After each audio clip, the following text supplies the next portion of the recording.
Lagi dan lagi Mongli kecil berhasil selamat. Kali ini ia diselamatkan oleh seekor beruang madu bernama Bu.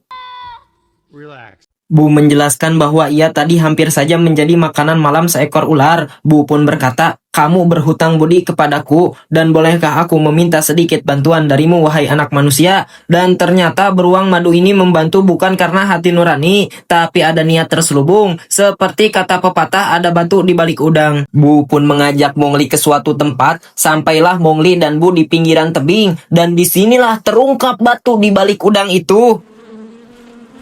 Ya, si beruang madu gendut hitam pengangguran yang bernama Bu itu ingin diambilkan madu dari tebing yang begitu tinggi. Mongli pun menolak karena ia harus segera ke desa sebelum Shere Khan menemukan dirinya. Bu pun yang kekeh dan memaksa yang tak ada henti-hentinya. Mongli kecil pun terpaksa membantu Bu. Dengan kecerdikan dan kepintarannya, Mongli pun berhasil mencari cara supaya bisa naik ke tebing yang tinggi itu. Dengan menggunakan akar-akar pohon yang disambungkan satu sama lain dan menghasilkan tali yang panjang, Mongli pun berhasil menaiki tebing dan mengambilkan madu untuk sang beruang, dan Mongli pun mendapatkan banyak luka yang disebabkan oleh sengatan para lebah.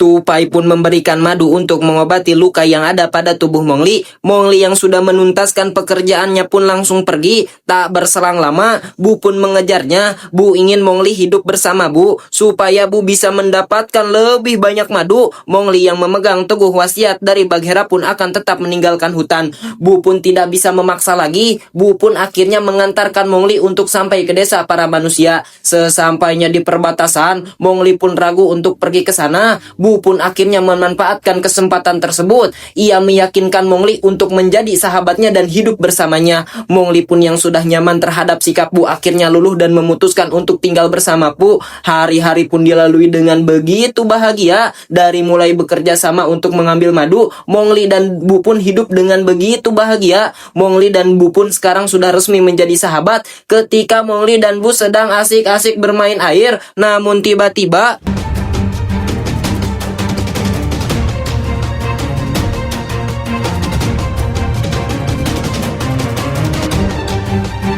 muncullah Bagheera yang ternyata selama ini ia masih hidup. Mongli pun yang sudah teramat rindu langsung memeluk Bagheera. Mongli yang sudah menganggap Bagheera seperti ayahnya sendiri, dengan begitu excitednya bercerita panjang dan lebar apa yang selama ini ia lalui. Belum sampai di situ, Mongli yang masih excited pun menunjukkan semua karyanya yang sudah ia buat selama ini. Tapi bukannya respect atas karya dan perkembangan Mongli selama ini, Bagheera pun marah karena Mongli masih menggunakan trik seperti